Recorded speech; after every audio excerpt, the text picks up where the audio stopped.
Abu Bakar balik ke Umar. Nah, sudah tahu?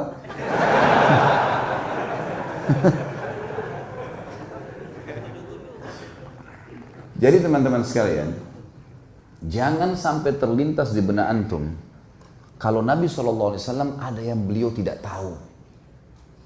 Ini Nabi SAW ini yang kita tidak tahu beliau sudah tahu. Bukan cuma di sini, di surga sudah diperlihatkan. Bodohnya sebagian orang menganggap baginda Nabi SAW masih ada yang belum ditahu. Makanya mereka buat-buat ibadah yang tidak diperintahin. Tangkap nggak poin ini? Ini penting sekali. Barang siapa yang taat kepadaku berarti ia taat kepada Allah. Dan barang siapa yang durhaka kepadaku maka dia telah durhaka kepada Allah. Artinya semuanya harus diikuti karena ini perintah sang pencipta Allah. Dan barang siapa yang taat kepada pemimpin pilihanku, misal Nabi SAW lagi safar keluar kota, kemudian beliau menitipkan Madinah kepada salah seorang sahabatnya, atau beliau mengirim pasukan, ditunjuk salah satu jadi pemimpin perang, maka harus dipatuhi. Siapa yang patuh pada pemimpin yang aku tunjuk, dia telah patuh kepada aku. Siapa yang maksiat, durhaka pada pemimpin yang aku tunjuk, maka dia telah maksiat kepada aku. Saya kasih contoh. Seorang sahabat Nabi bernama Amr bin As radhiyallahu anhu. Tahu ya? Orang ini dulu musuh Islam. Setelah dia masuk Islam 3 bulan, Nabi SAW membentuk pasukan untuk menyerang salah satu suku Arab yang memang dasarnya mau menyerang Madinah. Suku ini suku besar. Amr bin As baru masuk Islam 3 bulan oleh Nabi SAW menjadikan pemimpin perang. Itu menjadi pimpinan perang, komando perang. Dan di dalam pasukan itu ada Abu Bakar, ada Umar, ada Uthman, ada Ali, ada Talha, ada Zubair, ada sahabat-sahabat yang mulia nih.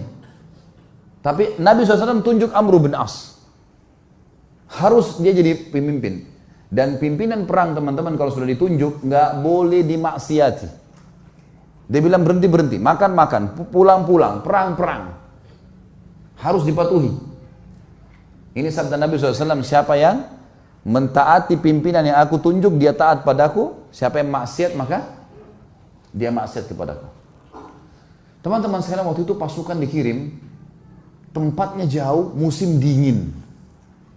Zaman dulu orang kalau musim dingin hangatin diri. Dan teman-teman kalau tahu, saya subhanallah waktu hadapin musim dingin di Madinah karena 7 tahun di sana. Kalau musim dingin dan kita pergi ke daerah padang pasir, teman-teman, luar biasa, menusuk ke tulang. Dingin sekali.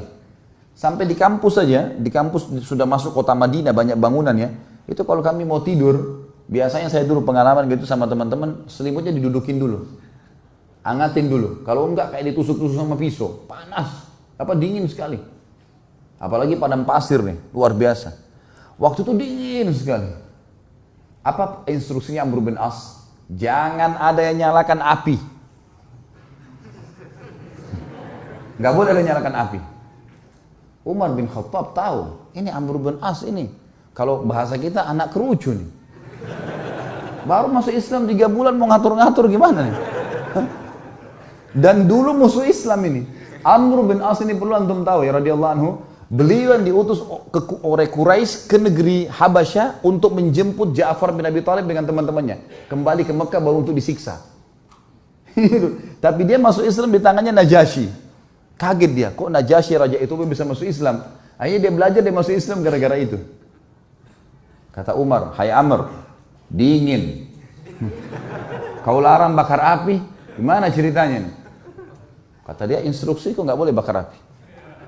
Coba bayangin, Umar bin Khattab ini 1 kali di box Amr ini bisa mati. Orangnya tinggi besar.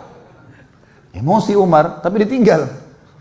Ke Abu Bakar, ya Abu Bakar, Amr ini nggak, apa ini anak baru kemarin masuk Islam, sudah gini instruksinya gitu. Abu Bakar bijak. Hai Umar, Rasulullah SAW tidak menunjuk dia, sementara ada kau dan ada yang lain-lain kecuali memang dia yang paling pantas. Ikuti dia, berarti mengikuti Rasulullah SAW. Diam, sabar. Umar sabar. Besok pagi, menjelang subuh, pimpinan perang teman-teman, itu dia yang harus jadi imam. Gak boleh orang lain. Ada Abu Bakar, ada Umar, ada Uthman, ada Ali. Ini penghafal Quran semua ini. Ulama besar. Nggak boleh, harus Amr jadi imam. Memang sudah begitu. Hukum syar'inya begitu. Subhanallah, Amr bin As mimpi junub. Ini kisahnya begitu. Amr bin As mimpi junub. Waktu dia keluar, minta dia bawakan air oleh beberapa pasukannya, gitu kan? Umar tanya, kenapa Amr? Dia bilang, saya junub. Gitu kan? Kemudian waktu dia pegang air, dingin. Kata Amr, saya mau tayammum. Saya mau tayammum. Kata Umar, ada air, nggak bisa tayammum. Kata dia, saya mau tayammum. Ini masalah lain lagi nih. Tadi malam sudah buat orang kedinginan, sekarang ada air, mau tayammum. Ini orang baru masuk Islam, mu'allaf ini. Umar sudah jengkel nih. Abu Bakar lagi. Gimana nih Abu Bakar? Ingat. Ini utusan Rasulullah SAW. Jangan kau bantah. Baiklah. Jadi Amr bin As jadi imam, mandi tayammum. Padahal ada air. Ini luar biasa. Ya. Sudah, selesai sholat, kata Amr, saya takbir, serang. Takbir, serang. Memang ternyata pasukan ini, kelompok ini, ya, suku ini jumlahnya kalau mereka nyerang Madinah bisa mengalahin Madinah semuanya. Nanti kan kita tahu alasan-alasan Amr bin As dan bagaimana Nabi SAW membenarkan dia. Diseranglah, ternyata hanya dengan kalau tidak salah 300 orang pasukan berhasil mengalahkan suku itu. Dan Amr bin As mengatakan, ingat, setiap orang kalian harus berjalan sama temannya. Nggak boleh pisah. Bersebelahan terus, dia harus dampingi. Sekarang pilih teman masing-masing. Jadi dia 300 orang tuh pilih teman. Selalu berdekatan, serang musuh berdua, nggak boleh pisahin. Jangan tinggalkan temannya kalau dia masih belum selesai duel atau berperang. Itu instruksinya, karena ini malam, gelap. Baik, pergilah ke sana, perang, dan berhasil menang. Kocar kacir nih suku nih. Kocar kacir sukunya, lari semuanya. Para sahabat mengetahui mereka kocar kacir, dengan semangat serang, takbir, kejar. Kata Amr, tunggu. Jangan ada yang nyerang sana. Tunggu di sini. Umar balik lagi. Hai Amr, musuh udah kalah. Tinggal kita kejar, tebas nih. Nggak bisa, instruksi tunggu sini. Tidak boleh kejar musuh. Kumpulin ghanimah yang ada sekarang, pulang Madinah. Tentu sahabat-sahabat yang lain, yang didukung siapa kira-kira? Amr atau Umar? Umar. Karena mereka tahu siapa Umar gitu kan. Mereka juga tahu siapa Amr. Pikiran mereka ini Amr ini 3 bulan yang lalu perangin Islam. Ini musuh besarnya Islam ini dulu. Baiklah, pulang pasukan ke Madinah. Baru turun dari kuda, Umar langsung, ya Rasulullah, ini Amr buat begini.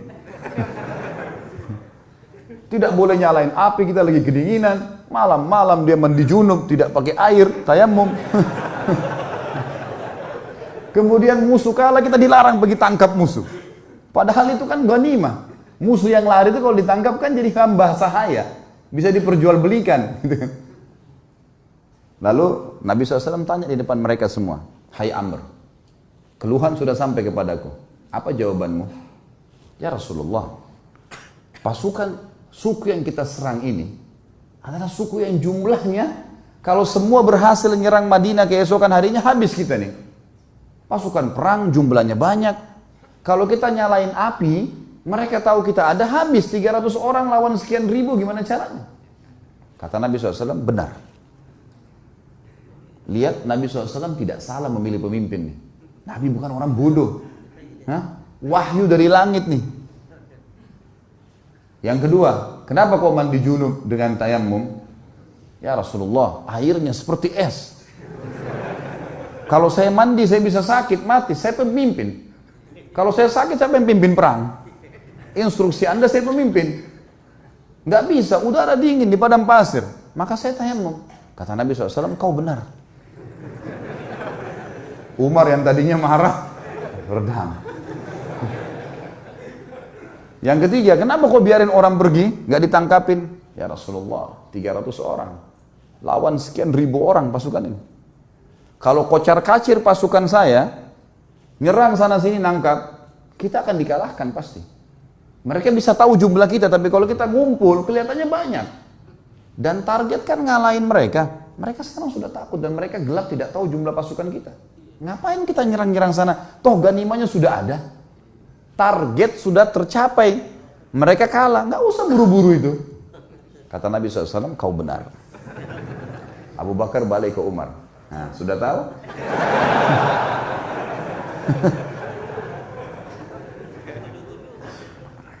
Jadi teman-teman sekalian, jangan sampai terlintas di benak antum kalau Nabi SAW ada yang beliau tidak tahu. Ini Nabi SAW ini yang kita tidak tahu beliau sudah tahu. Bukan cuma di sini, di surga sudah diperlihatkan. Bodohnya sebagian orang menganggap baginda Nabi SAW masih ada yang belum ditahu. Makanya mereka buat-buat ibadah yang tidak diperintahin. Tangkap nggak poin ini? Ini penting sekali. Kalau antum masih melakukan perbuatan bidah yang antum anggap boleh, berarti antum menganggap Nabi SAW masih ada yang belum diketahui oleh beliau. Padahal tuntunannya sudah jelas. Innal halala bayyin wa innal harama bayyin. Ingat kata Nabi SAW, yang halal sudah jelas, yang haram sudah jelas. Wa bainahuma umurum mushtabihat. Di antaranya ada hal-hal yang samar. Siapa yang menyelamatkan dirinya dari hal yang samar-samar, faqad istabra li dini wa dunyah. Dia telah menyelamatkan kesucian agamanya dan dunianya. Wa man waqa'a fi syubhat faqad waqa'a fil haram. Siapa yang sengaja jurumuskan dirinya pada yang syubhat, haram atau enggak ya? Enggak apa-apa deh. Maka faqad waqa'a fil haram. Dia telah jurumuskan dirinya pada yang haram. Artinya enggak ada tengah-tengahnya. Halal atau haram? Syubhat berarti haram. Jelas agama Allah. Orang yang jerumuskan dirinya pada yang syubhat berarti jerumuskan pada haram, seperti pengembala domba yang membawa domba-dombanya ke ladang yang luas, rumputnya lebih tinggi dari domba-dombanya dan dia tidak tahu domba mana yang dicuri oleh serigala. Kita nggak tahu ini halal atau enggak. Lalu kita jerumuskan diri untuk apa? Jadi agama sudah sempurna, nggak butuh tambahan-tambahan. Banyak hal yang membuat umat Islam sekarang berselisih teman-teman. Tapi poin intinya kata ulama adalah mereka semua mengaku kembali kepada Al-Quran dan Sunnah. Semua. Orang liberal pun yang mengatakan Quran harus direvisi, boleh nikah lintas agama, semua orang agama masuk surga. Banyak syubhat yang mereka lemparkan. Mereka juga mengaku, kami juga kembali kepada Al-Quran dan Sunnah. Tapi Al-Quran yang tidak sesuai dengan akal kami, tidak relevan, kami ganti. Tolak, harus direvisi. Hadis Nabi yang tidak masuk di akal, seperti lalat yang dicelupkan di air, susu kemudian bisa jatuh racunnya, bisa ngobatin, gak masuk di akal ini. Mereka tolak gitu kan. Semua mengaku berlandaskan Al-Quran dan Sunnah. Tetapi yang membuat mereka menyimpang adalah mereka tidak mengikuti pemahaman salaful ummah. Siapa itu? Sahabat. Mereka anggap ngikutin sahabat itu kuno. Di zaman Nabi SAW itu ya zaman Nabi, zaman sekarang beda, harus diubah. Dan itu yang dikembangkan oleh Kamal Ataturk di Turki. Sampai mengatakan ada istilah Islam Arab, Islam Turki, Islam Persia. Sekarang Indonesia kan baru kena penyakit itu, Islam Nusantara. Zaman dulu sudah ada ini. Sampai Kamal Ataturk ganti azan dalam bahasa Turki. Lama-lama azan dalam bahasa daerah kita. Diubah semuanya, agama Allah nih. Ini bahaya sekali teman-teman sekalian. Makanya memahami Al-Quran dan Sunnah harus sesuai dengan pemahaman salaful ummah atau sahabat. Pegang baik-baik hadis ini teman-teman. Kalau ini antum jadikan pondasi hidup, pegangan hidup, antum akan selalu aman. Ini jaminan, tiket dari Nabi SAW untuk siapapun yang bersyahadat sampai hari kiamat. Kata beliau, Yahudi terpecah menjadi 71 golongan, Nasrani 72 dan umatku 73. Yang 73 yang dibahas. Semuanya lewat neraka dulu. Nanti masuk surga, tapi lewat neraka dulu. Dibersihin dulu dosa-dosanya. Kecuali satu. Semua kita bertanya siapa satu? Sahabat juga bertanya, Rasulullah siapa yang satu? Masuk surga langsung tanpa hisab deh. Kata Nabi SAW, maka ana alaihi wa ashabi. Yang mengikuti aku dan mengikuti sahabat-sahabatku. Inilah teman-teman yang dikumandangkan oleh teman-teman yang mendakwakan dakwah salafiyah dan dakwah sunnah di Indonesia, yang selalu dikatakan aliran sesat, aliran keras, wahabilah segala macam, padahal mengajak kepada perkataan para sahabat dalam memahami Al-Quran dan sunnah. Karena nggak boleh sembarangan, Al-Quran turun pada zaman mereka. Nabi SAW sebutkan hadis zaman mereka. Baik, ini yang dimaksud dengan siapa yang mentaatiku maka dia telah mentaati Allah, siapa yang bermaksiat kepada aku telah maksiat kepada Allah, dan siapa yang bermaksiat pada pemimpin yang aku tunjuk maka dia berarti telah maksiat kepada aku, dan siapa yang maksiat pada pemimpinku maka berarti telah maksiat kepada aku.